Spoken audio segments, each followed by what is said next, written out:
कि म चाहिँ कांग्रेस पार्टी छोड्नेवाला छैन। म चाहिँ चार तारे झण्डा र रूख चिन्ह छोड्ने पक्षमा छैन। सबैलाई मसँग जो चाहिँ के छ भने सम्पर्क गर्नुभयो, अध्याप्ति गर्नुहोस् भनेको छु।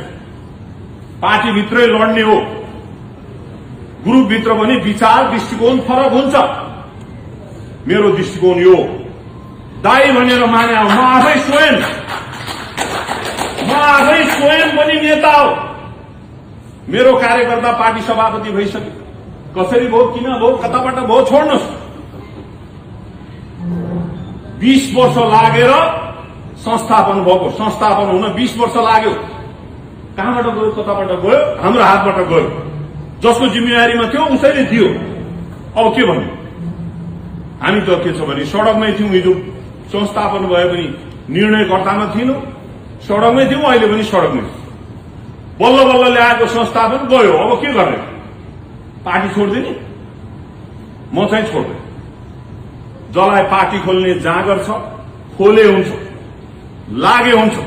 मैले आफ्नो कुरा त भन्न पाउनु पर्यो नि त। दोहोरो कुरा गर्ने, दोहोरो काम गर्ने मेरो संस्कार होइन, मेरो कल्चर होइन। बोल्दाखेरि विचार गरेर बोल्नु होला। तपाईहरु जो दोहोरो काम गर्दै हुनुहुन्छ त्यसले गर्छ होला। मेरो सिधा कुरा छ, म कांग्रेस पार्टी छोड्दैन, चार तारे झण्डा र रूख चिन्ह छोड्दैन। पार्टीभित्र हिजो पनि लड्या हो।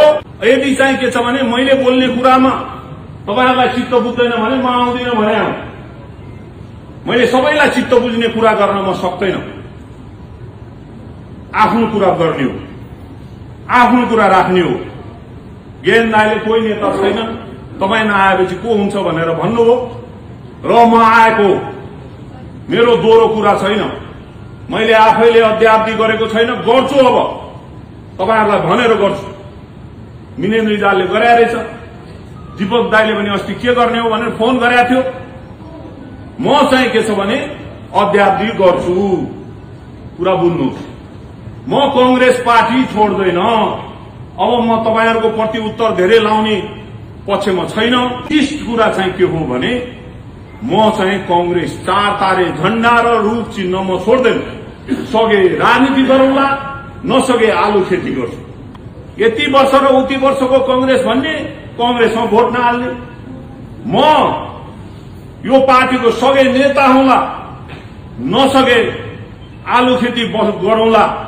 तर म चाहिँ रूख चिन्हमा मत हाल्छु। म मर्ने बेलासम्म, जबसम्म म सक्छु। तपाईहरुको बीचमा कमिटमेन्ट गर्दैछु।